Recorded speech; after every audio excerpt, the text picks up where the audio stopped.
La présentation de ce podcast est rendue possible grâce à la collaboration de L-Code Séduction dans les studios de Black Box à Montréal.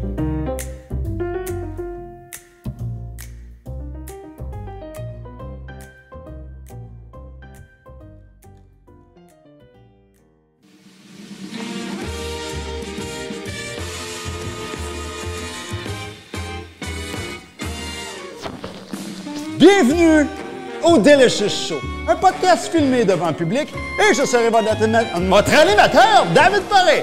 Et nous allons parler de séduction, homme-femme, croissance personnelle et plein d'autres belles choses croustillantes. Et bien sûr, nous sommes le seul podcast avec imitation de Michael Jackson, baby! Et ce soir, on reçoit Big Phil! Merci, David. Yes!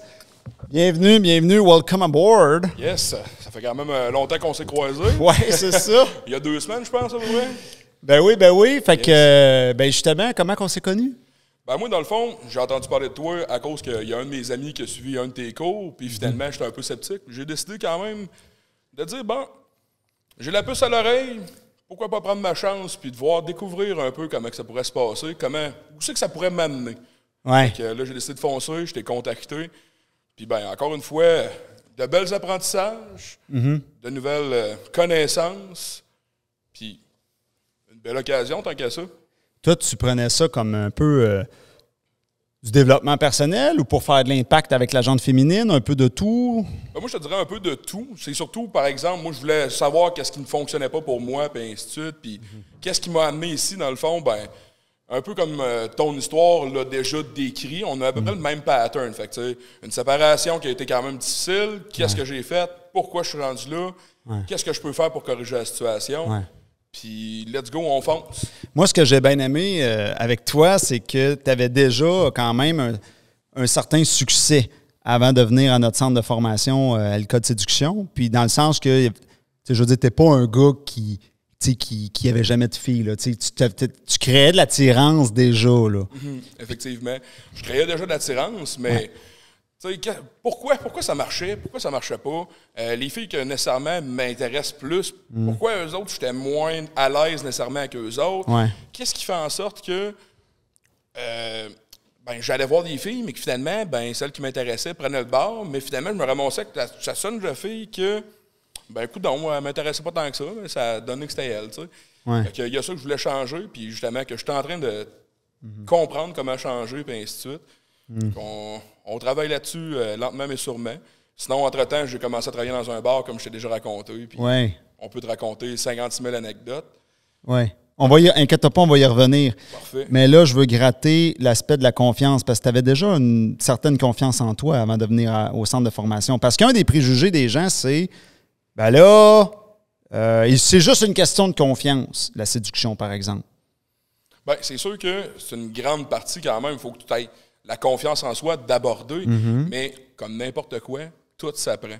Fait que pourquoi pas arriver et dire, j'ai pas nécessairement confiance, OK, go, qu'est-ce que je peux faire pour changer ça? Mais toi, tu en avais déjà une. Moi, j'en avais déjà une. Mais tu étais dans l'optimisation. Exact. Je voulais optimiser aussi, me pousser vraiment une coche plus haut que j'étais où c'est que j'étais, me monter vraiment un niveau que moi-même, je me surprends.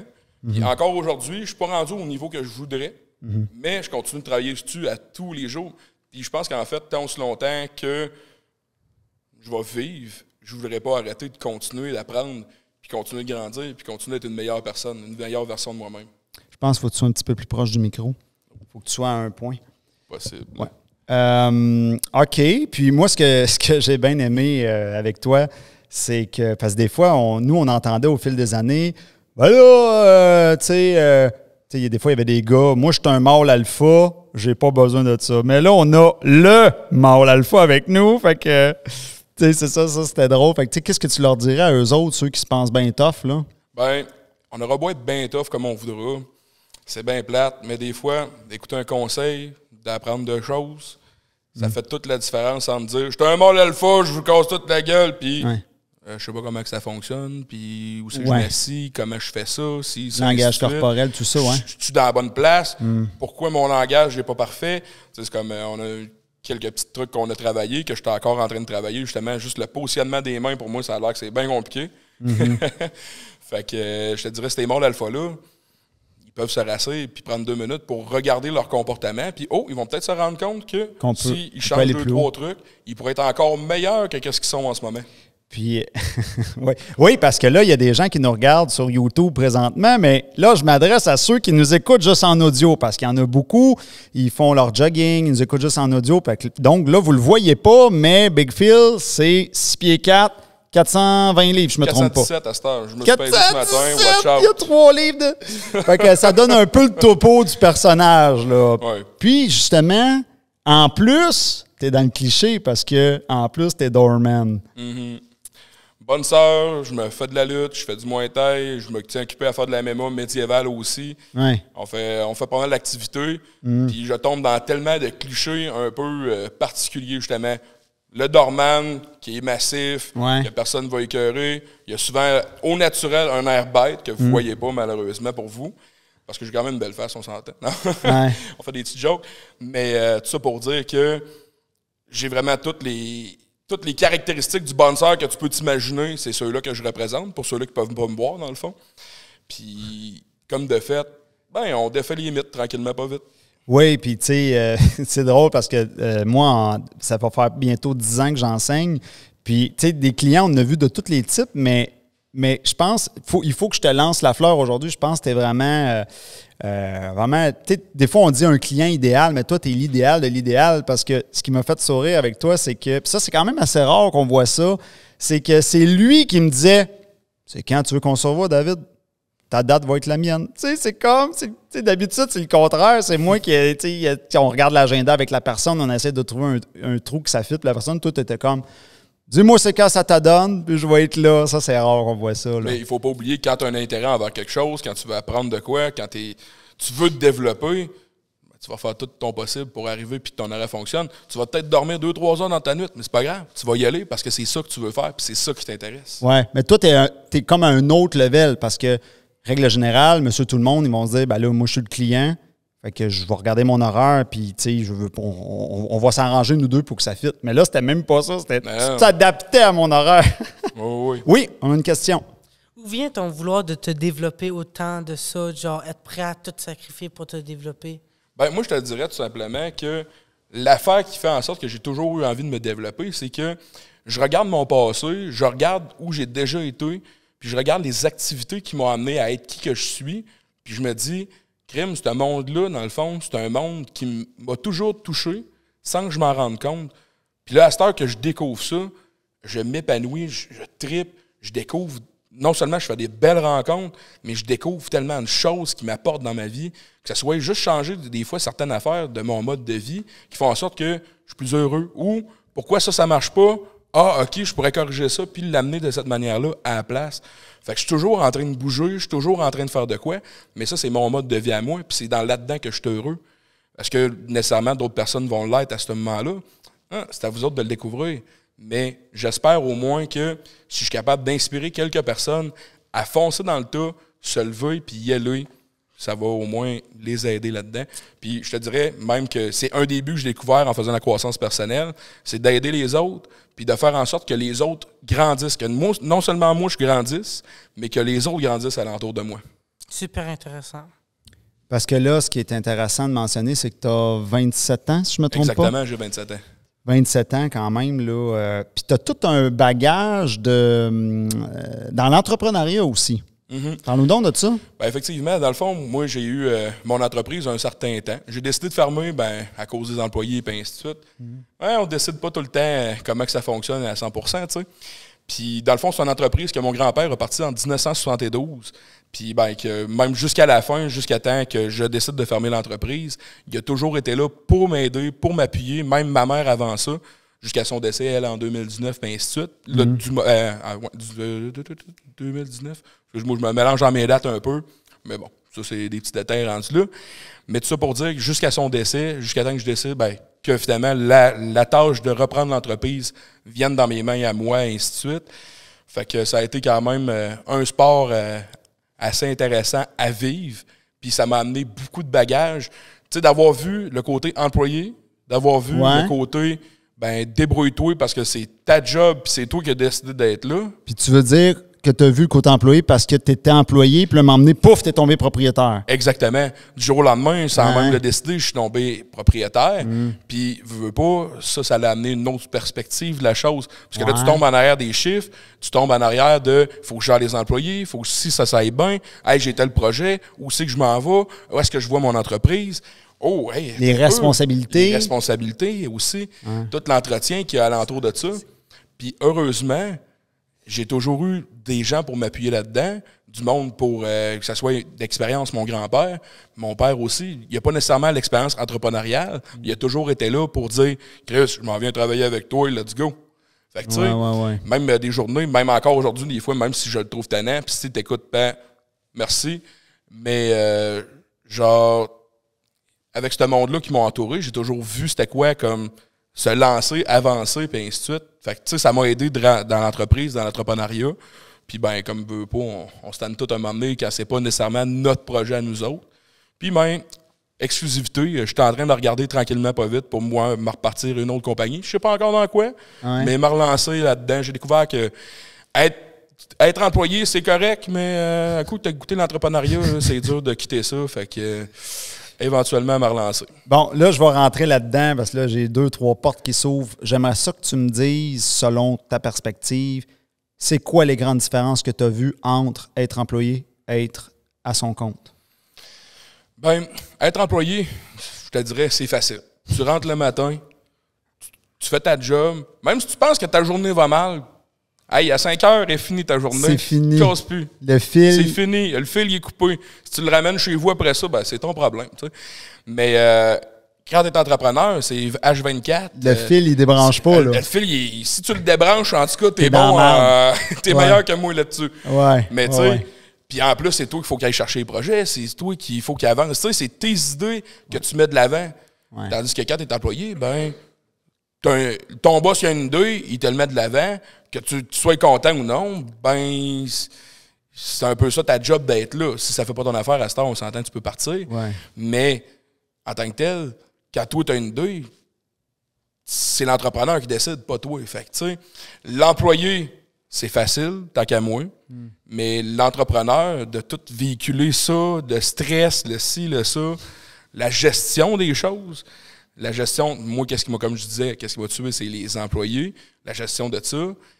Ça paraît pas, mais des fois, les petits caprices de monsieur, madame, tout le monde, ça a son tour. Oui, question. Mais comment tu as géré ça? Comment je l'ai fait? Grosso modo, du jour au lendemain, je me suis levé, puis let's go, on continue. Pour faire un bref résumé, je te dirais, je me suis dit, garde, j'ai ça dans les mains. Qu'est-ce que je peux faire pour que ça fonctionne? OK. Fait que là, après ça, c'est quoi ma vision avec ça? Qu'est-ce que je peux me faire pour amener la vision que moi je veux? Qu'est-ce que je peux faire pour arriver au point final? Qu'est-ce que je peux faire pour changer ça puis que ça soit à mon idée à moi? Puis qu'est-ce que je peux faire pour corriger l'horaire, pour faire en sorte que tout balance dans mes affaires, que ça soit autant ma vie personnelle, ma vie privée, autant que ma vie d'entrepreneur. C'est sûr que quand tu es entrepreneur, bien souvent, tu n'as pas le temps de ta vie privée. Ça se peut que tu la mettes de côté un petit peu. Mais, à un moment donné, il y a une balance à trouver. Puis, je te dirais, c'est la façon que j'ai faite pour arriver, c'est de trouver une balance à un certain point, justement. OK. On t'écoute. C'est quoi ton truc pour la balance? Mon truc pour la balance, c'est à un moment donné, après avoir mangé 2-3 claques d'en face, tu t'assieds puis tu réfléchis. Qu'est-ce que je peux faire pour que moi j'aille bien? Qu'est-ce que je peux faire pour que mes employés aillent bien? Puis, qu'est-ce que je peux faire pour que les clients soient contents? Un coup que ça c'est réglé, je te dirais, en tout cas, dans l'optique que vous avez des employés, bien entendu.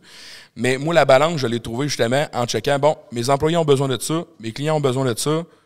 Moi, je suis prêt à faire tel chemin. C'est good. Fait que je me suis aligné après ça là-dessus. J'ai été à l'écoute des autres sans nécessairement 100% m'écouter. Parce que oui, c'est important de s'écouter, mais aussi, c'est important d'écouter le monde qui t'entoure. Qu'est-ce que tu penses de se forcer, entre guillemets, de placer des plages horaires dans l'agenda, de dire, OK, Ça, c'est un moment de détente pour moi, là, parce qu'à un moment donné, il faut arrêter de tourner la machine. Là. Parce que sinon, on peut tourner 7 jours sur 7, H24, puis qu'est-ce que tu penses de ce truc-là? Bien, ça, c'est un bon truc, mais je te dirais que moi, personnellement, dans le temps que j'étais entrepreneur, j'ai pas réussi nécessairement à l'implanter comme il faut parce que j'étais dans le milieu de l'été, en Wego, on est dans le fucking T'étais dans le rush. jus, là. J'étais dans le jus pas mal. Fait que ça, à ce moment-là, je te dirais, c'est juste de gérer bien son emploi du temps. Ça, oui, c'est un must en qu'à moi. Mais c'est sûr que, par exemple, quand tu te dis, bon, OK, on arrive dans la grosse période, ferme-toi là, puis fonce dans le tas, tu sais. Oui, c'est mon style, ça, c'est moi. Mais des fois, il faut être prêt à faire un sacrifice quand tu es employeur, entrepreneur, pour dire, OK, là, en ce moment, c'est ma grosse période. Ouais. Je vais me prévoir des temps morts tantôt cet automne quand ça va être plus tranquille. Là, on parle ici de crème glacée et ainsi de suite, fait que c'était plus mort à l'automne. Ouais. Mais oui, c'est bon de se prévoir ça, mais à quel point ça te coûte cher de le faire à ce moment-là? Oui, bien là, c'est là. C'est Fait que c'est de trouver ta balance à toi. Ouais. Je veux-tu investir plus de temps ou prendre une journée off pour dire je prends le temps de me reposer? Ouais. Lequel des deux qui te fait le plus de bien? Lequel des deux qui t'apporte le plus? Oui, c'est parce que des fois, le repos peut avoir un coût, hein? Oui, exact. Parce que si tu dis, bon, moi, je prends un après-midi de congé, c'est un après-midi que je peux pas coacher. Fait que là, tu sais, c'est ça, là. C'est ça. Fait que ça dépend. T'as-tu plus besoin? Tu veux-tu plus faire de l'argent ou tu veux plus te reposer? Qu'est-ce que tu as le plus besoin? Mais ça, il y a juste une personne qui peut répondre à ça, puis c'est toi-même. Donc, prends le temps de te poser la question, mais après ça, si la réponse te convient, prends la décision. Oui. Puis, OK, l'entrepreneuriat, tout ça. Bon, on va rentrer un peu dans l'histoire du doorman. Oui. T'as plein d'anecdotes croustillantes pour nous. Mettons, j'ai plein d'histoires on pourrait catégoriser de what the fuck, hein, mettons. T'as plein d'histoires delicious pour nous. Oui, pas mal. Mais je sais qu'une de tes préférées, puis ça fait 1001 fois que je la raconte, ça s'est passé justement en décembre. Hey, écoute, je suis arrivé, il y a 2 personnes qui sont en haut. Ben, moi, dans le fond, je suis à l'extérieur, près ma barre. Il y a un des gars qui vient me chercher, il dit « Hey, Phil, viens-t'en vite, ça va brasser. » Hey, crème, OK, t'es un peu. Je pogne ma veste, je la tire dans le backstore. Je pars à la course en haut parce que c'est au 2e étage, évidemment, que le monde veut se pogner, tu sais. Fait que là, je monte. J'arrive au dance floor. Je rejoins les autres bonnes sœurs qui étaient là. Là, on était rendus 5. Et là, il y en a un de la gang qui était comme déjà sur le bord de l'intervention pendant que les 2 gars ils étaient en train de se pogner. Fait que là, ils arrivent comme pour les séparer quand nous autres, on arrive. Mais aussitôt qu'ils se mentent les 2, oublie ça. T'as 9 autres gars. Ben, dans le fond, il était rendu 9. Fait que 7 autres gars qui se sont ramassés contre nous autres. On était 5. Hey, je vois ça, je rentre dans le tas, let's go, j'en pogne 4. Je les jacote au mur. Les gars, ben, genre le gars en arrière, veux pas. Hey, durant ce temps-là, je dois avoir mangé à peu près 8 coups dans la gueule, je pissais le sang de la face. Mais c'est pas grave. On finit l'intervention, let's go, on sort. Finalement, quand on arrive à la sortie, c'est pas trop pire, ramasse le manteau, on est en hiver, évidemment, t'sais. Mais le temps qu'il ramasse le manteau, là, t'as des bonnes sœurs en arrière de moi, parce que moi, je suis comme resté dans le cadre de porte, t'as des bonnes sœurs en arrière de moi qui voulaient continuer de s'abattre avec eux autres. Même si techniquement, c'était réglé. C'était fini. C'était fini. Oui, il veut pas, dans l'action, on est tout le temps craqué. Ouais. Il y a moi qui est dans le cadre de porte qui retient un gars en arrière de moi. Puis les clients en avant qui voulaient quand même eux autres aussi rentrer puis se battre encore. Ben ouais, t'as moi qui est entre les deux. C'est n'importe quoi. Alors, ils ont vu que j'ai comme réglé le code de leur chum, fait qu'ils ont décidé comme de pas trop m'écœurer, tu sais. Puis ils savent que si je me tombe, j'en ai d'autres qui viennent me backer, fait que ils ont déjà perdu le combat, ils ont arrêté là, tu sais. Mais après ça, ils ont ramassé le manteau, ils sont partis. Ils ont eu leur dose. Mais ouais. Puis mettons qu'après ça, dans le bar, reste ta soirée-là, ça faisait pas longtemps que je travaillais au bar, ça faisait peut-être un mois, mais j'ai fait ma réputation plus qu'en masse. Ah ouais, après ça, t'avais le respect, là. Ouais, après ça, le monde nous disait, Chris, t'es un méchant tank, hein. Ouais. Bon, c'est sûr que je pourrais pas répéter nécessairement à 100% les mots que j'ai dit, mais mettons que les clients, quand ils venaient me voir, je lui répondais une belle petite phrase comme ouais, ils faisaient pas fort, les gars, tu sais. Ouais. En me nettoyant la face, ça, c'était un moment magique quand même. Oui, puis t'avais une histoire aussi dans les toilettes, là. Il y a du monde qui font l'amour dans les toilettes. Ah, mon Dieu. OK, une soirée, finalement, je travaillais pas cette soirée-là, mais il y a un des clients réguliers qui vient me voir. Il dit « Hey, Phil, viens-t'en, il y a une urgence. » Là, je regarde, je dis « Écoute, je travaille pas à soir, là, qu'est-ce qu'il y a? » Non, viens-t'en, vite. Non, mais va donc chercher un des autres gars, je travaille pas. Non, viens-t'en. Bon, OK, fait que là, finalement, je m'en vais, mais tu sais, j'ai la bière à la main, tu sais. Belle histoire, tu sais. Fait que j'arrive là, il me dit « Là, ils sont dans les toilettes. » Fait que là, je comprends assez vite, Ah, OK, bon, il y a 2 personnes dans la toilette, ben coudonc, tu sais. Mais là, normalement, on arrive puis on pogne comme le dessus de la porte pour la shaker un peu, pour faire peur au monde, tu sais, comme s'ils se saisissent. Il avait oublié de barrer la porte. Fait que là, j'ouvre la porte. Oh!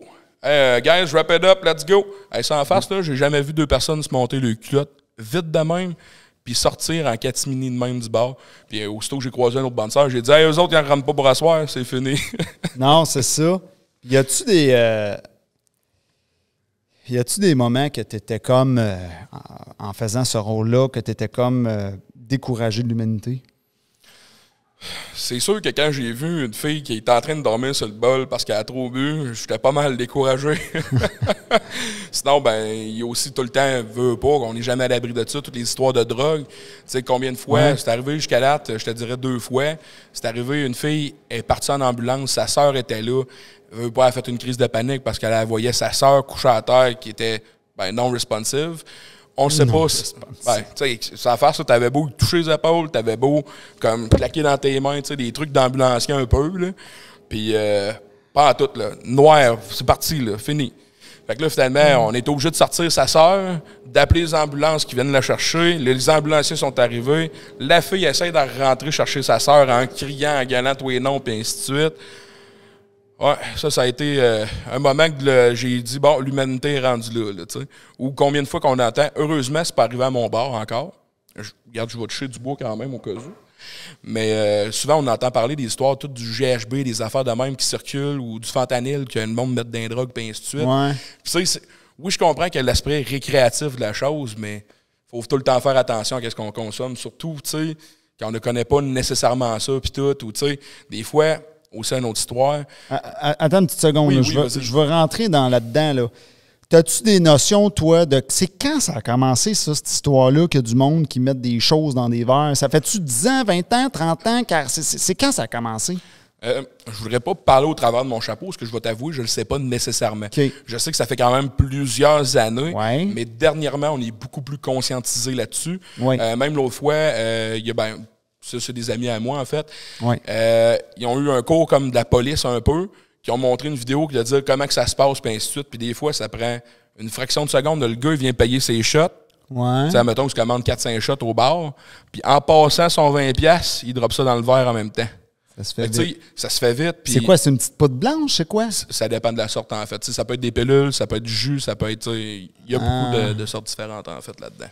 Je te dis ça parce que je me rappelle, hier encore, j'avais 20 ans. Et m'emmener, j'étais allé veiller. Puis j'avais déjà fait mon trip de bar. Là, je pense que j'étais entre 25 et 30 ans là, de mémoire quand j'étais allé veiller. Puis là, à un moment donné, j'ai offert un verre à une fille. Puis ça, c'est correct, là, elle voulait le boire avec moi. Là n'est pas la question. Mais elle m'a regardé. Puis là, elle a fait... Là, je sentais qu'il y avait une méfiance, mais moi, je ne comprenais pas. Là, elle m'a dit, elle a fini par me dire, qu'est-ce qui me dit que tu n'as pas mis quelque chose dans mon verre? Mais moi, c'était la première fois que j'entendais parler de ça. Fait que j'ai comme, mettre de quoi dans... Je comprenais pas de quoi qu'elle parlait. Oh, oui. Puis là, elle s'est mise à m'expliquer ça. Ben là, il y a du monde qui font ça. Ben, elle l'a bien vu dans ma face que lui, il doit être innocent. Il comprend même pas de quoi je parle. C'est sûr qu'il n'a pas pu mettre de quoi. Mais c'est là que je l'ai appris qu'il y avait ce phénomène-là. Où est-ce que je m'en vais avec ça? C'est quand j'ai commencé à l'éveiller autour de 17-18 ans. J'entendais pas parler de ça, fuck all. Je dis pas que ça n'existait pas, peut-être ça existait, mais je pense que j'ai commencé à plus l'entendre dans ces eaux-là. Là. Okay.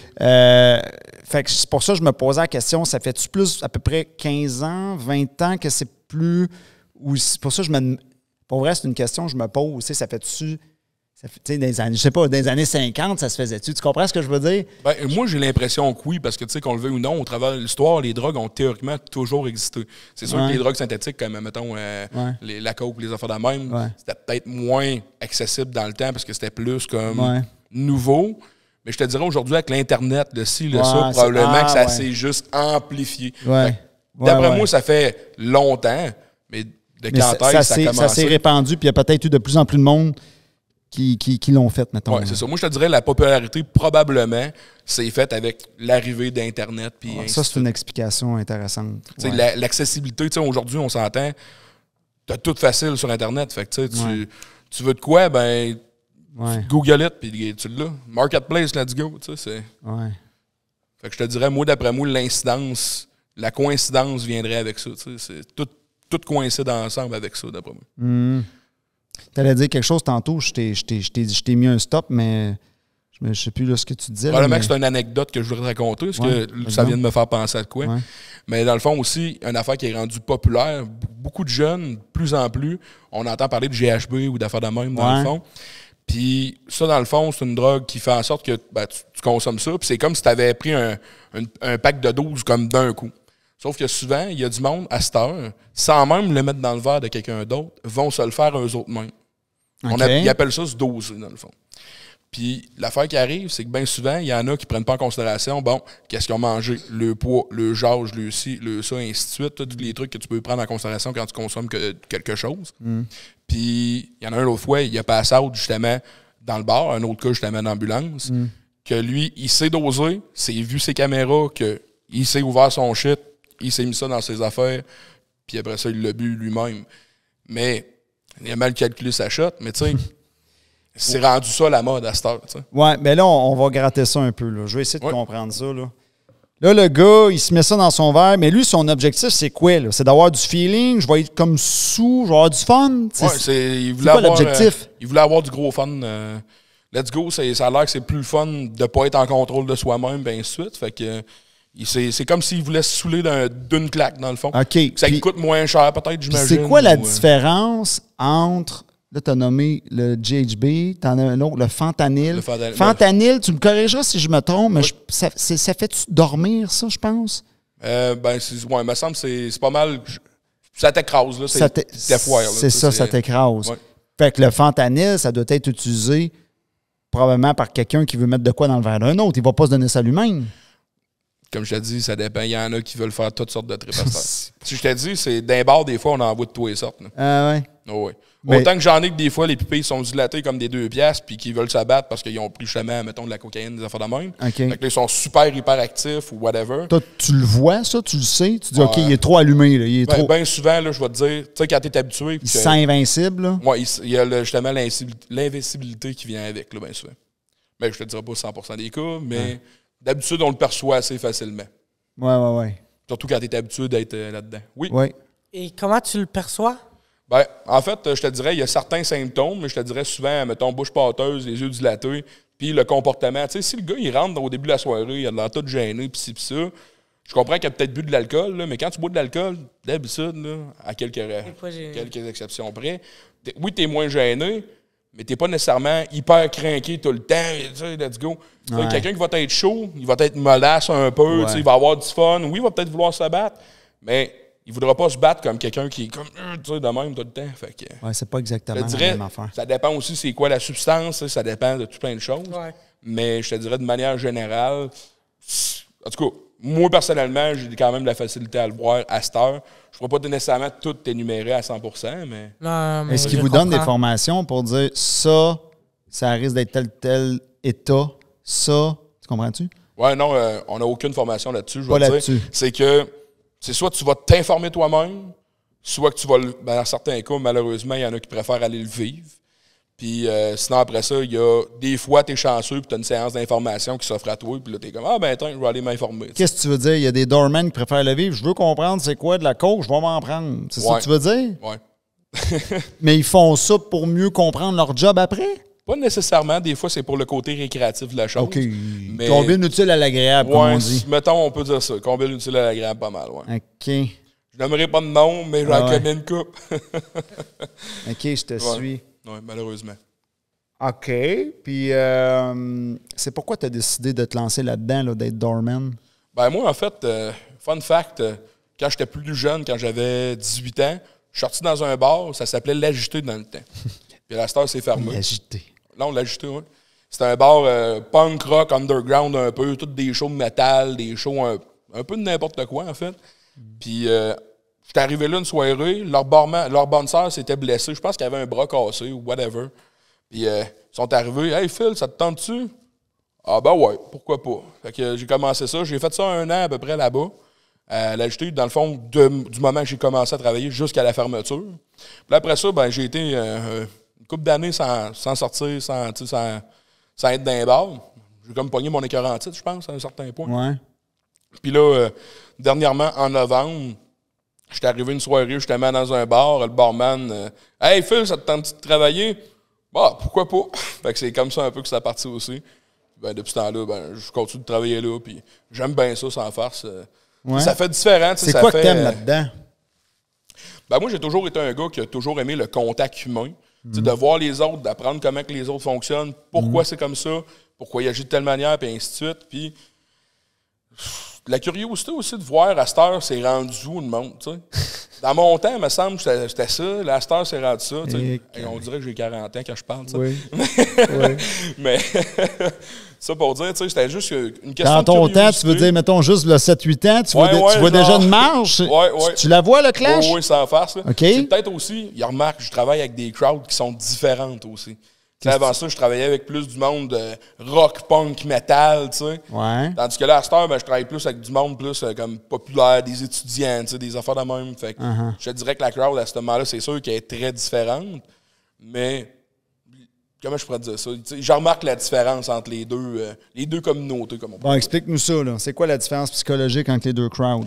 Ben, mettons, exemple, on a souvent le cliché du métalleux, tu sais, les grosses vestes de cuir, tout décrit, qui sautent les uns sur les autres. Là. Comment t'appelles ça? Des mosh pits pis tout. Là. Ça a un nom, ça. Ils se plaquent, là. Oui, c'est ça, des mosh pits. Comment ça s'appelle? Des slams, si tu préfères. Ouais. Il y a plusieurs termes, en fait, qu'on peut utiliser.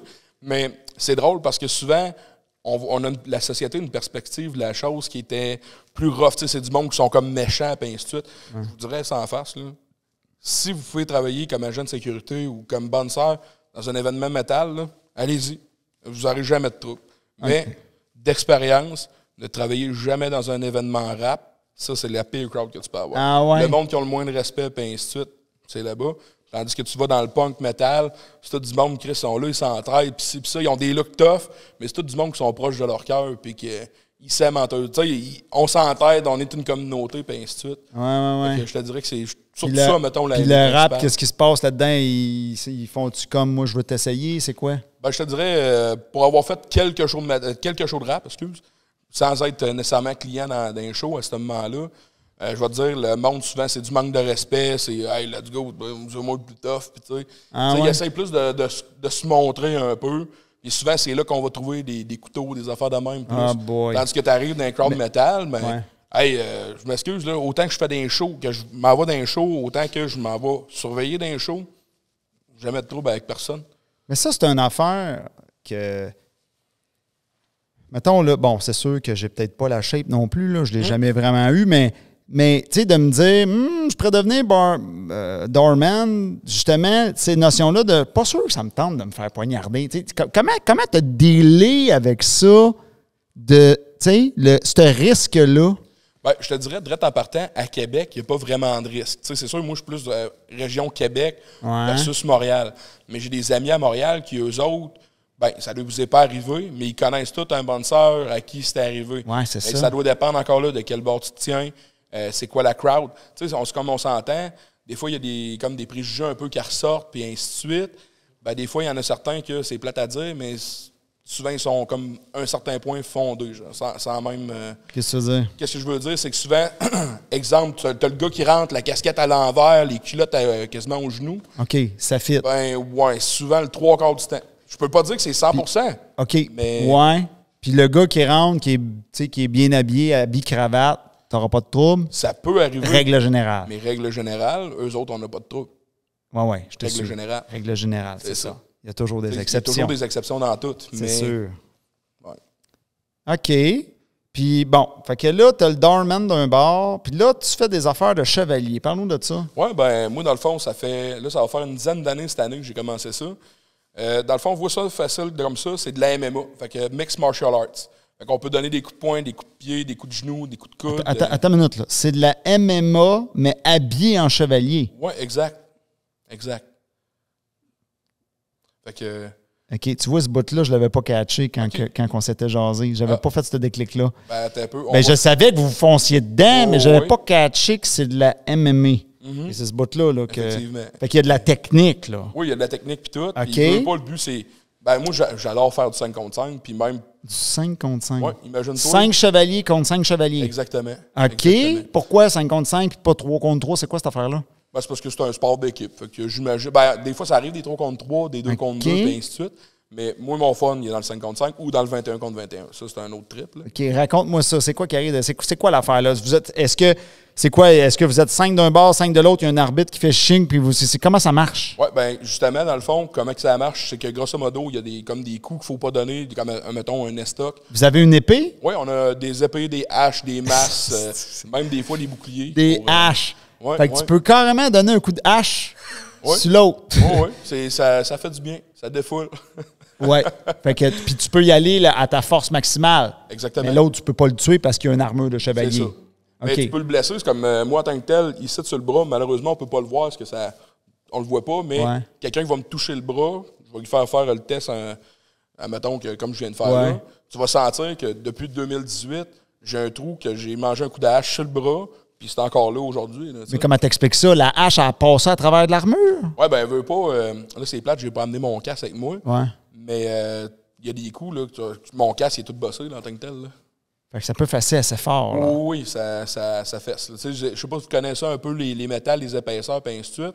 Et si vous commencez à checker ça un peu, l'épaisseur 14 gauge, c'est quand même un métal qui est assez épais. Puis on réussit à se poquer ça sur la noix. Là, fait que, puis ça doit résonner, hein? Un coup là-dedans. Ça dépend. Il y en a que ça résonne, il y en a d'autres que pas pantoute. Là.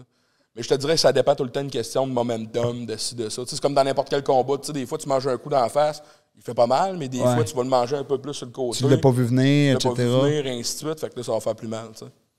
OK. Fait que là, 5 contre 5, je pogne ma hache puis je t'arrache la tête. Ouais. Mais y a-tu déjà eu je sais pas moi, une ambulance qui est arrivée là, puis il y en a un qui...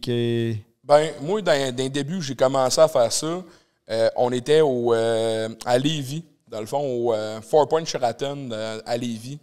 La chose qui est arrivée, le gars, il a voulu faire une pause de judo. Puis en faisant sa pause de judo, ben, il l'a comme accoté sur son genou, comme pour le pirouetter, comme de même.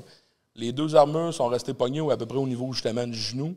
Puis le gars, il était chanceux parce que ça a cassé, juste son tibia, il a cassé à 1 pouce de son genou. Fait qu'il était chanceux parce que c'est pas l'articulation qui a mangé le coup. Mais bref, il est quand même parti en ambulance avec le tibia à l'envers. Ça doit pas faire du bien. C'était quand même dégueulasse. Fait que dans le fond, c'est un... Est-ce qu'on pourrait dire que c'est un sport extrême? On pourrait dire ça comme ça. À même titre que n'importe quel sport de combat en tant que tel. Là. Comme rentrer dans la cage, là. Oui, c'est comme rentrer dans la cage, mais avec 100 livres de plus sur le dos.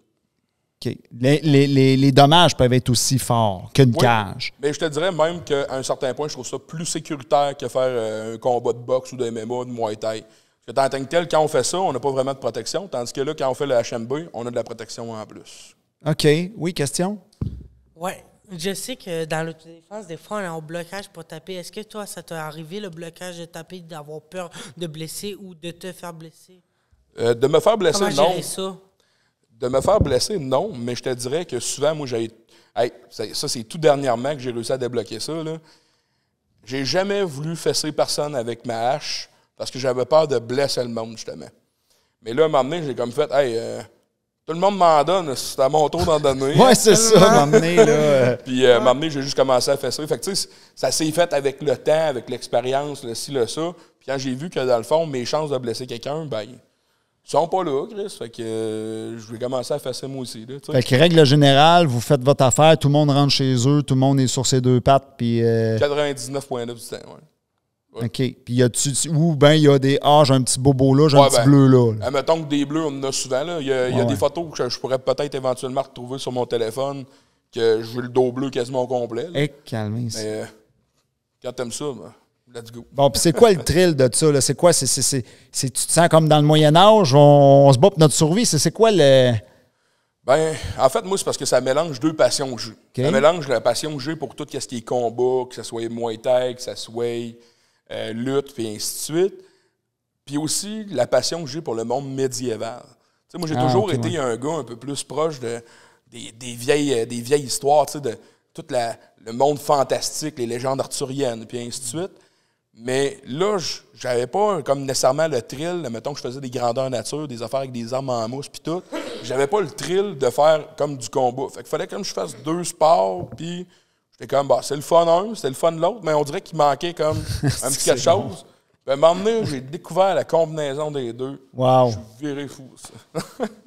J'avoue que ça doit être un feeling d'être habillé en chevalier, puis je m'amène avec ma hache, puis ça... Oui. En parlant de ça, je savais on va se battre. Il doit faire chaud là-dedans. Oui. Ben, au Salon de la Passion médiévale, il y a environ une semaine et demie, justement, nous autres, on s'est battus. 37 degrés. Ouf. Tu sais, la grosse canicule qu'il y a eu. Dis-toi, j'étais 37 degrés, dans mon armure, au gros soleil.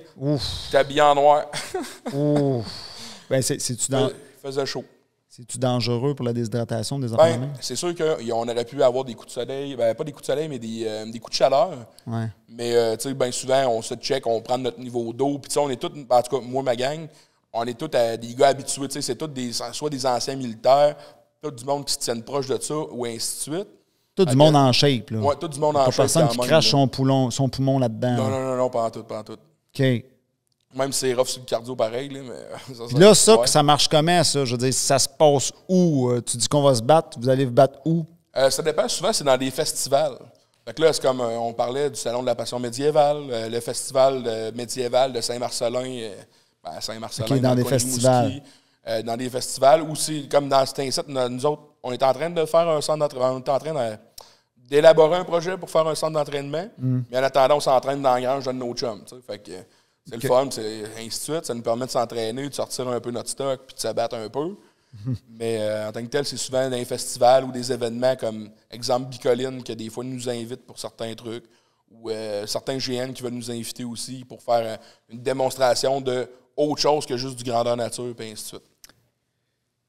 Bon, mettons là, tu vas dans un festival. Ouais. La question qui tue. Ouais. Êtes-vous payé pour votre performance? Ça dépend. Des fois oui, des fois non? Il y a des festivals que non. Ça dépend c'est qui l'organise, ça dépend c'est avec qui a parlé, c'est ça. Okay. Parce qu'il y en a dans la gang que oui, ils sont là pour la vendre, mais des fois aussi on fait partie mettons, exemple, je sais que durant un bout de temps, il y a un des membres qui faisait partie de l'Association médiévale de Québec, l'AMQ pour comme l'abréviation. Puis à ce moment-là, on faisait des shows, mais on n'était pas nécessairement payé pour y aller. On y allait comme pour le fun, puis let's go, c'est le fun, tu sais. Sauf que bien souvent, on essaie de faire couvrir, mettons, nos dépenses, notre gaz, notre bouffe, où c'est qu'on peut rester, puis des affaires de même. OK, fait que règle générale, mettons, là, vous allez dire, paye-moi pas, mais paye les dépenses. C'est ça, en exact. gros, là. Puis c'est comme, mettons, comme je vous l'ai expliqué tantôt, la semaine prochaine, pas en fin de semaine 7, l'autre, première fin de semaine de juin, on s'en va à Old Orchard aux États-Unis. On n'est pas payé, mais on s'en va là pour le plaisir de faire la compétition là-bas, puis ainsi de suite. Bon. La question niaiseuse, il faut que tu nous éduques, nous et les téléspectateurs. Est-ce que le public qui vous regarde, lui, il doit payer quelque chose? Il paye-tu quelque chose pour entrer dans le festival? C'est quoi? Ça, en tant que tel, moi, d'habitude, je ne gère pas ça, fait que je pourrais pas te dire. T'en as aucune idée? Mais je sais que des fois, il y a des festivals qui chargent de quoi, comme exemple le Salon de la Passion médiévale. Tu as un prix d'entrée pour être sur le terrain, mais tu checkes, admettons, je sais pas, le bal pourpre de Bicoline, je sais pas eux autres comment ça s'arrangeait. Y avait-tu des prix d'entrée? Y avait-tu ci? Y avait-tu ça? Ça, rendu là, je pourrais pas te dire. Mais normalement, d'après moi, ils doivent la personne qui nous appelle doit faire payer. T'sais, on a fait aussi des Comic-Con, fait que Comic-Con, il y a un prix d'entrée. Fait que théoriquement, oui, dans le fond. Ah ouais, dans des Comic-Con? Ouais, on a fait des Comic-Con, c'est pas... C'est quoi qu'ils ont fait? Mais ça, un Comic-Con, c'est pas dans une bâtisse? Oui. Mais ils nous avaient monté... une scène? Oui, comme une scène, un peu, avec des clôtures. Puis battez-vous, amusez-vous. Fait qu'on a fait celle-là de Montréal, on a fait celle-là de Québec, puis celle-là de l'Ontario, là, c'est pas ce que je veux le dire, évidemment. Enfin, bref, dans le coin de l'Ontario, je ne sais plus à quel endroit exactement. Là. Mais ouais. Et pour le bien de nos téléspectateurs, c'est quoi un Comic-Con? Parce que c'est pas tout le monde qui doit savoir c'est quoi. Là. Ça, c'est sûr. Qu'est-ce que ça mange en hiver? Grosso modo, Comic-Con, c'est un événement qui est dit geek. Fait que ça regroupe tout du monde qui sont artistes pour les dessins, des fans d'animé, des fans de jeux vidéo, des fans de jeux de société, des fans d'un peu de tout, dans le fond. Vraiment qui sont spécialisés tout autour des jeux de table ou d'affaires comme ça, dans le fond. Ou des jeux rétro d'arcade encore. Tous des trucs japonais encore. Tous des trucs comme ça, dans le fond. J'en ai beaucoup entendu parler, mais j'ai jamais été. C'est intriguant. Oui, si tu as l'occasion, celle-là de Montréal, tant qu'à moi, c'est une des plus beaux que tu peux avoir au Québec, au Canada, en fait. Sinon, après ça, c'est vraiment aux États-Unis, genre à Los Angeles ou des affaires de même que là. Fait qu'on rentre là avec un costume, c'est ça? T'es pas obligé, mais je te dirais que des fois, il y a des costumes là-bas qui sont vraiment... J'en parle, puis regarde, j'en ai même des frissons, en fait. Ah ouais, c'est intriguant pas mal. Sont vraiment sur la coche. Intriguant pas mal. T'avais-tu parlé tantôt d'une troisième affaire? T'avais dit Doorman, t'as dit les trucs de chevalier. Y avait-tu une troisième affaire? Ou c'est moi qui ai halluciné? D'après moi, c'est toi qui as halluciné. Peut-être que je te racontais mon histoire de pourquoi mon surnom de Voodoo, mais à part ça... Bon, ça doit être ça, la troisième affaire. Ouais, ça doit être ça. Le Voodoo. Grosso modo, l'affaire qui est arrivée, c'est que l'autre fois, j'ai pogné un contrat, justement, encore une fois, de sécurité, puis on surveillait pour le Collège des hautes études de Montréal, les hautes études commerciales de Montréal. Ils faisaient un party sur 3 jours au manoir Richelieu dans Charlevoix, à côté du casino. Mettons que c'était pas un petit party, c'était un demi-million juste pour 3 jours. Puis, bref, on était à peu près 10 agents à surveiller le monde pour être sûr que tout se passe bien, puis ci, puis ça. Puis il y a un gars qui m'a dit, à force de m'entendre parler, il dit, Chris, Phil, on dirait que tu es un sorcier de mon pays. Je regarde Jules, je dis, Chris, Jules, tu viens d'où? Il dit, moi, je viens d'Afrique, puis ci, puis ça. Fait que j'ai dit, dans le fond, OK, fait que dans le fond, je suis comme un sorcier vaudou. Là, depuis ce temps-là, les gars avec qui j'ai travaillé sur ce contrat-là, ils m'appellent comme ça, Voodoo. Fait que c'est quand même très drôle, là, mais... Ouais. C'est vraiment bon. Ouais. Là, je vais rentrer dans le moment touchant. Ah, je suis déjà ému. C'est ça. Non. C'est ça, parce que tu as eu, je sais pas si je peux utiliser ce mot-là, malchance de perdre ta mère rapidement. La question qui tue, c'est quoi maintenant ton regard sur la vie versus avant versus maintenant? Bien, pour faire ça, quand même, un bon résumé, je te dirais que la chose que ça m'a appris, c'est comme ma mère, souvent, était rendue à un point que elle voulait faire ses affaires, elle voulait prendre plus de temps pour elle, puis ainsi de suite. Justement, commencer à peut-être laisser l'entreprise pour que éventuellement moi, je la reprenne, puis ainsi de suite. Ouais. J'avais déjà commencé à apprendre un peu comment ça marchait, puis tout. Sauf que, s'il y a une chose que j'ai appris, c'est que toute sa vie, elle a travaillé, elle a juste travaillé, puis ainsi de suite. Ouais. Puis, je vais te dire, là, des semaines, là, David, là, je compte même plus les heures. Là, d'après moi, il y avait plus. On en a mis des heures. Là. Il y avait moins d'heures de sommeil qu'il aurait dû en avoir des fois. Ouais. Puis, la chose que j'en retiens de ça, c'est comme, elle a tout le temps voulu en profiter, mais elle n'a jamais pris le temps d'en profiter. Elle n'a pas eu le temps, oui. C'est ça, elle n'a pas eu le temps. Fait que moi, à cette heure, j'essaie de... Mais la question qui tue là-dedans, est-ce qu'elle, quand elle travaillait, est-ce qu'elle était sur son X? Oui, elle tripait, ça c'est clair et net, elle tripait. Et malgré ça, elle faisait « Ouais, j'aurais aimé ça, me donner plus de temps », c'est ça que tu veux dire? À certains moments, surtout en dernier, dans le fond, comme je te disais, les employés commençaient à être plus tannants vers la fin. Ouais, là, comme elle devait se dire « J'ai donné ma dose ». C'est ça, elle commençait à avoir son troc, mais tu sais, ouais. C'est normal, maintenant, quand tu fais 90 heures semaine, ainsi de suite. Pendant 20, 30, 40 ans. 20, 30 ans, puis ainsi de suite, ouais. ça se peut qu'à un moment donné, tu aies ta dose. Là, puis ouais. On comprenait ça plus qu'en masse, tu sais. Fait que, grosso modo, c'est ça, tu sais. D'essayer de plus d'en profiter, mais tu sais, aussi de trouver comme un bon équilibre, tu sais. Entre, je veux tout le temps travailler et ça me tente de rien faire, tu sais. On va s'en parler, là, on s'entend de... Même quand tu fais rien, tu fais de quoi, là, au final, là? Ouais. Mais comment je pourrais te dire ça? C'est trouver justement la balance entre les deux. C'est ça que ça m'a appris, dans le fond. Fait que toi, tu t'es dit, moi, je vais régler le dossier vite, je vais faire ça tôt dans ma vie, dans le fond. Là. Exact. Alors, Marc Cordonnier Malchaussée, quand j'ai commencé à travailler pour la compagnie, une des 2 compagnies pour qui je travaille en ce moment, commençait avec une semaine de 105 heures. Oups. J'ai comme pas trop compris le message. Ouais. Mais bon, c'est chaque chose dans son temps. On prend ça. À un moment donné, on s'habitue, on fait. OK, on prend ça plus mollo, on prend ça plus rough cette semaine, let's go, tu sais. Ouais. Parce que là, présentement, t'as pas d'enfant. Non. Est-ce que ça fait partie de tes projets de vie? Éventuellement, oui, mais il va falloir que je rencontre la bonne, par exemple. Il va falloir que j'en rencontre une, au moins, qui dise Hey Phil, let's go, tu sais, qui a un peu de drive, puis qui est capable de dire Hey. Qui est capable d'avoir les points que nécessairement je recherche chez quelqu'un, puis ainsi de suite, pour justement. En fait, une des exercices qu'on a fait ensemble, justement, dans ton cours, m'a permis, justement, de m'éclairer là-dessus puis de faire en sorte de dire, OK, bon, ça, je sais que je veux pas ça, ça, je sais que je veux ça, ça non plus. Fait que, ça m'a aussi déjà éclairé pas mal sur qu'est-ce que je veux puis qu'est-ce que je veux pas, puis qu'est-ce que je ne veux pas retrouver. Parce que, comme on s'est parlé, il y a certaines affaires que j'ai vécues que je me dis, c'était pas si pire, mais finalement, je me dis, non, ça me tente pas de recommencer, tu sais. J'entends déjà les sceptiques dire comment ça qu'il n'a pas déjà trouvé l'amour de sa vie. Je les entends, hein?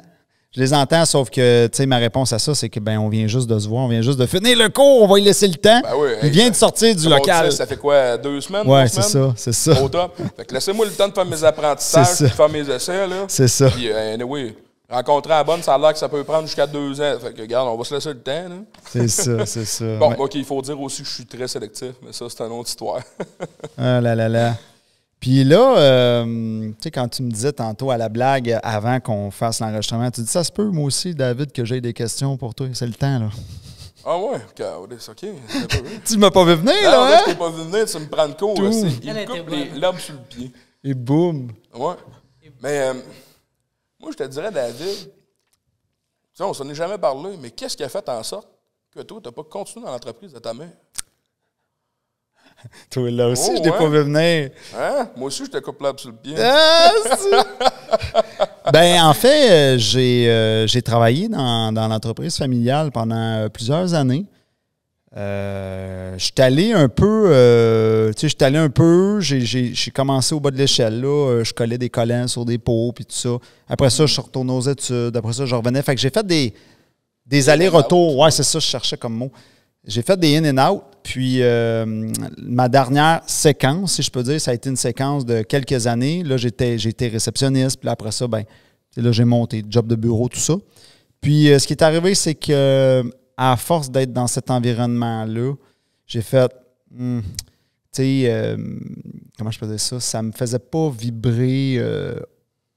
Ouais, tu voyais pas ton sundae au bout de ça, dans le fond. Là. Ouais, tu voyais les bananes, tu voyais le chocolat, tu voyais ci, mais tu voyais pas le produit final. C'est sûr, tu sais, la sécurité était là, tout ça. C'est quand même un beau domaine, tu sais, la massothérapie. Tu sais, je veux dire, je m'en vais pas ramasser des crottes de moineaux dans une usine, comme me dirait Guy. Guy qui avait déjà fait ça, il a ramassé des crottes, je sais pas trop, dans une usine. Ouais, une de ses vieilles jobs là, quand il était jeune. Tu sais, je veux dire, tu es entouré de belles femmes, des belles personnes, tout ça, des massothérapeutes. Tu sais, c'est un bel environnement. Puis j'adore le massage aussi, mais je pense que c'était pas... je vibrais pas... Moi, j'ai une fibre artistique. Okay. J'ai une fibre... moi, je suis un gars de scène, je suis un gars de spectacle, je suis un entertainer. Oui, je suis aussi un enseignant et coach. Ça fait quand même presque 10 ans que j'ai mon centre de formation. Mais c'est ça, j'ai vraiment... Mais même dans mon centre de formation, j'ai la petite touche un peu... tu l'as vu là, quand j'enseigne, tu sais. Oh, oui. J'ai une petite touche, c'est ma petite scène, là, tu sais. Fait que j'ai un côté artistique. Fait que de devenir, si je peux dire, un gestionnaire d'une grosse entreprise comme ça, qui a plein d'écoles partout au Québec, je suis pas un gestionnaire, moi. Je suis capable de gérer mes affaires parce que c'est mon entreprise, mais j'ai dû l'apprendre, mais je le fais parce que je n'ai pas le choix et non parce que je le veux. Parce que demain matin, tu me dis, Renan Angélil, il ressuscite, il vient te chercher, il te met sur scène, c'est où je signe. Là. Oh, oui. Tu comprends? Je ne suis pas quelqu'un qui veut gérer. Je suis un artiste qui tu comprends? Qui veut se... Tu sais, c'est ça. Fait que le côté artistique est fort quand même. Oui, question? D'où vient ton vouloir être devant une scène? D'où vient ce vouloir-là? Je sais pas si c'est clair, là, comment je le dis. Écoutez, aussi loin que je me rappelle, j'avais ce feu-là. Ouais, on pourrait dire ça. Je me rappelle quand j'étais enfant, les amis du quartier, je réussissais à créer une tornade autour de moi, mais c'est parce que c'était moi qui avais le code pour Mike Tyson, pour le jeu Punch-Out, c'est pour ça. Ah. Mais tu sais, je réussissais à... Tu sais, je créais une espèce de truc. Fait que ça part de loin. Enfant, je faisais des imitations, des publicités à la télévision. Tu sais, fait que je pense que ça part de l'enfance. Puis ma mère... je le sais parce qu'elle écoute le podcast, mais ma mère, la famille Paré, parce que moi, j'ai comme les deux noms, Paré-Thibault, mais ma mère, elle a vraiment Puis mon grand-père aussi il avait ça. Chez les Paré, on a vraiment ce côté-là. OK. Le côté enseignant / entertainer. Là. Écoute, mon grand-père, là, il rentrait dans des classes, là, parce qu'il y avait les écoles de massage, justement. Il rentrait dans une classe, puis la foule était subjuguée. Puis ma mère, écoute, c'est incroyable. Ma mère aussi, là. Fait que, tu sais, il veut pas, la pomme tombe pas loin de l'arbre. C'est juste qu'à la différence, c'est que la passion de ma mère et mon grand-père, et mon père aussi, ça a été le massage. Mais moi, j'ai comme pris le côté artistique, puis ça a été autre chose. Ça a été autre chose. Fait que c'est surtout à cause de ça. Mais c'est certain que j'ai eu la chance de grandir dans une famille d'entrepreneurs où ce que j'apprécie beaucoup, j'ai été chanceux là-dessus, c'est que mes parents, ils ont vraiment un bon mindset sur l'argent. OK. Dans le sens que les discussions sur l'argent, c'était pas tabou, c'était faire l'argent, c'est pas mal. Tu comprends? Le fameux le cliché, là, des fois, des fois le cliché québécois, il faut pas trop faire d'argent, c'est pas correct. Ça n'existait pas chez nous. Là. Okay. Fait que de grandir dans un environnement comme ça d'entrepreneur, puis c'est sûr que ça m'a amené beaucoup. Puis quand je travaillais pour l'entreprise familiale, bien là, j'ai pu rencontrer des grosses firmes de marketing. J'ai pu voir bien des interactions. Puis je voyais mon oncle qui était enseignant. Puis lui, il gérait les meetings de direction puis tout ça. Puis c'est lui qui faisait le... Fait que c'est drôle aujourd'hui parce que avec ce que je fais dans mon quotidien, je suis comme un mix de mon oncle, de ma mère, puis de mon... La pomme tombe pas loin de l'arbre. T'es tombé dans le milieu de tout, c'est ça. La pomme tombe vraiment, vraiment, vraiment pas loin de l'arbre. Puis ça a tombé, que ta pomme a grossi là, puis merci, bonsoir. Ouais, je te dirais que du moins du côté professionnel, je tiens plus de ma mère. Je pense que je tiens plus de ma mère un peu, là. Ma mère, c'est une femme qui aime partir des projets, mais elle aussi, la gestion est capable, mais je pense pas qu'elle est pas passionnée de ça. La paperasse, délègue ça. Ouais, fuck off. Fait que ça, je suis un peu comme elle là-dessus. Mon père, lui, c'est quelqu'un de plus... attends une minute, là, on va analyser ça. Puis ouais, lui, c'est attends, là, on va, fait que lui, c'est ça, c'est... Fait que ouais, ça serait ça ma réponse. Ça a été vraiment... La fibre artistique, elle a été trop forte, mais ça part ça a parti pas mal. Bien, je te dirais, je pense qu'en l'enfance, c'était là, mais c'est plus à l'adolescence que vraiment... à ton âge, là, j'allais d'un party, puis le gros déclic, c'est que ça a été Anthony Cavana. Anthony Cavana, il faisait une imitation de l'essentiel de l'air. Scott Gordon, vite! Bon. À la fusée numéro 1. Puis moi, j'imitais le show d'Anthony Cavana. Je l'avais tout appris par cœur. Puis quand j'arrivais dans un party, je le roulais de A à Z. Hey là, écoute. Ça rentre au poste. Écoute, ça rentre au poste, les standing ovations, comme on dit. Fait que d'un party à l'autre, le monde, il m'attendait. Fait que quand j'arrivais, le monde disait « Virgile ». C'était mon surnom de l'époque parce qu'à chaque époque, j'ai un surnom différent. Tu changes-tu de surnom décennie ou... T'as tout compris. Mais c'est le monde qui me les donne. OK. Fait que quand j'étais adolescent, c'était Virgile parce que j'imitais Virgile d'Essentiel de l'air. Après ça, à l'adolescence, là, ça a été peut-être un petit peu plus tard qu'à l'adolescence, quand j'ai commencé à travailler dans une maison des jeunes. Là, on m'appelait Bobby Jackson. Bobby Jackson. Bobby, parce qu'à la maison des jeunes, j'enseignais aux jeunes comment jouer aux échecs. Okay. Tu vois le côté enseignant qui revient? Fait que ça a toujours été ça, là, enseignant, entertaining. Oui, question? Comment tu gérais le lien avec les jeunes? Parce qu'avec les jeunes, c'est pas la même chose que les ados et les adultes. La gestion de liens. Écoute, ça a été toute une école. Hey, moi, là, j'étais tellement naïf. Là. J'avais pas vraiment de connaissances en psychologie. Puis c'est pour ça que j'ai trouvé ça difficile de sortir de l'enfance à l'adolescence parce que moi, j'ai eu une enfance de rêve. Mais vraiment de rêve. Tellement de rêve que quand elle a fini, c'est un peu comme le film de Walt Disney. Tout est beau avec les petites... ça ressemble à un gars qui a lu No More Mr. Nice Guy ou quelque chose de la même. Non, j'en ai beaucoup entendu parler de ce livre-là, mais non, je ne l'ai même pas lu. Non, en fait, c'est ça. C'est vraiment... Mon enfance était vraiment magnifique. Et là, t'arrives après, là. Là, la vraie vie, hey, Chris. Là, ça rentre au bas. C'est parce qu'après, tu n'as pas le choix d'avoir un peu des connaissances psychologiques. Puis les adolescents, là, ils me faisaient toutes sortes de coups à la maison des jeunes. Moi, j'étais animateur, mais il a fallu que j'apprenne à la dure la psychologie. Comment faire la transition? Puis, pour répondre à ta question, comment je m'en suis sorti? Parce qu'il y avait des situations que soit que je n'étais pas bien là-dedans ou soit que j'étais peut-être moins habile comme animateur, ça a été par le sport.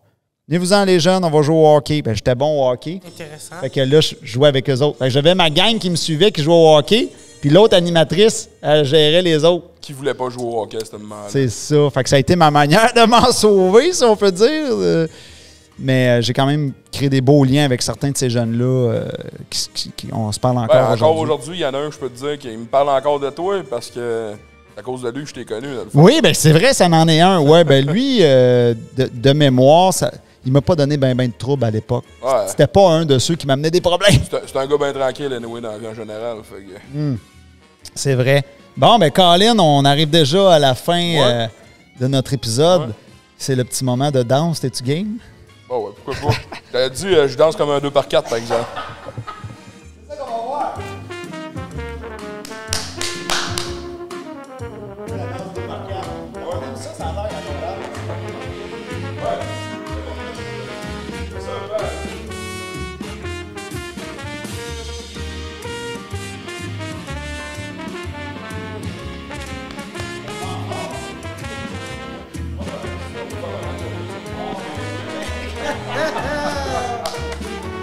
Elle était bonne. Yes. Bon, super. Donc, ben, merci d'avoir été là à notre émission. Ben, le merci, en fait, te revient parce que je suis vraiment content d'avoir participé et d'avoir pu découvrir et faire cette expérience-là. J'ai, sans faire, vraiment trippé. Puis ça sera recommencé et à recommander à n'importe qui. Excellent. Est-ce que tu veux que les gens te suivent à quelque part ou non, ou tu t'en fous? Ou moi, ça me dérange pas trop en tant que tel. Je suis encore un peu low-key là-dessus. T'as-tu un Facebook, quelque chose? Sur Facebook, c'est facile, Big Phil Black Bear. Ou sinon, sur Instagram, c'est Big Phil Steakhouse. Éventuellement, peut-être faire un TikTok plus combat, plus progression personnelle, et ainsi de suite. Mais je ne suis pas encore à 100% lancé sur TikTok. Mais ça risque d'être probablement la même affaire que sur Facebook. Fait que vous allez me voir un moment quelque part. Excellent. Alors, comme on vous dit, pour les gens qui veulent venir ici, vous pouvez venir en personne, sur place. On est ici dans les studios de Black Box. À tous les jeudis soirs, vous pouvez réserver vos billets sur le site L-Code Séduction. Tout est là. Le podcast, les liens pour le podcast, des conférences qu'on a données pour ceux qui veulent des questions, des informations sur la croissance personnelle, la séduction homme-femme. On est spécialisé là-dedans, les codes amoureux, etc. Tout est sur le site L-Code Séduction. Merci, gang. On se voit la semaine prochaine pour un autre invité delicious.